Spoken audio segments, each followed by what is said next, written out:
Chapter 8, Faith, Law by Victor Hugo from the book Les Miserables. A few words more. We blame the church when she is saturated with intrigues. We despise the spiritual which is harsh toward the temporal. But we everywhere honor the thoughtful man. We salute the man who kneels. A faith, this is a necessity for man. Woe to him who believes nothing. One is not unoccupied because one is absorbed. There is visible labor and invisible labor. To contemplate is to labor, to think is to act. Folded arms toil, clasped hands work. A gaze fixed on heaven is a work.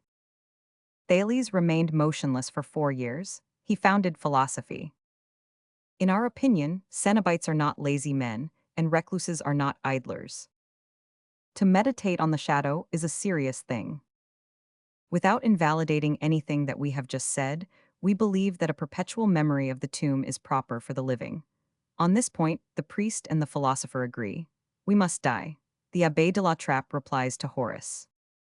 To mingle with one's life a certain presence of the sepulchre, this is the law of the sage, and it is the law of the ascetic.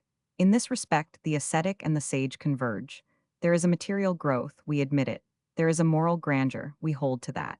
Thoughtless and vivacious spirits say.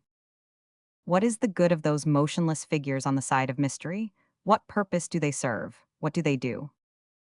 Alas, in the presence of the darkness which environs us, and which awaits us, in our ignorance of what the immense dispersion will make of us, we reply, there is probably no work more divine than that performed by these souls. And we add, there is probably no work which is more useful. There certainly must be some who pray constantly for those who never pray at all.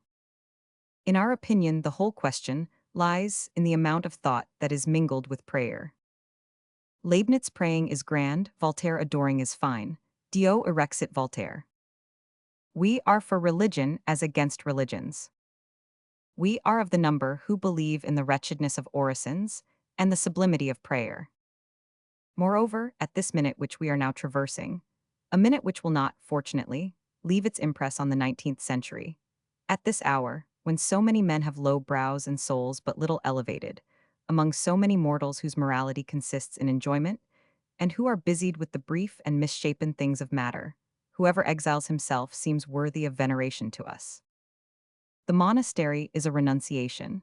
Sacrifice wrongly directed is still sacrifice. To mistake a grave error for a duty has a grandeur of its own. Taken by itself, and ideally, and in order to examine the truth on all sides until all aspects have been impartially exhausted, the monastery, the female convent in particular. For in our century it is woman who suffers the most, and in this exile of the cloister there is something of protestation. The female convent has incontestably a certain majesty. This cloistered existence which is so austere, so depressing, a few of whose features we have just traced, is not life, for it is not liberty. It is not the tomb, for it is not plenitude. It is the strange place whence one beholds, as from the crest of a lofty mountain, on one side the abyss, where we are, on the other, the abyss whither we shall go.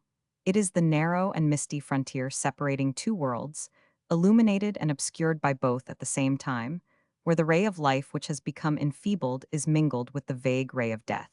It is the half-obscurity of the tomb.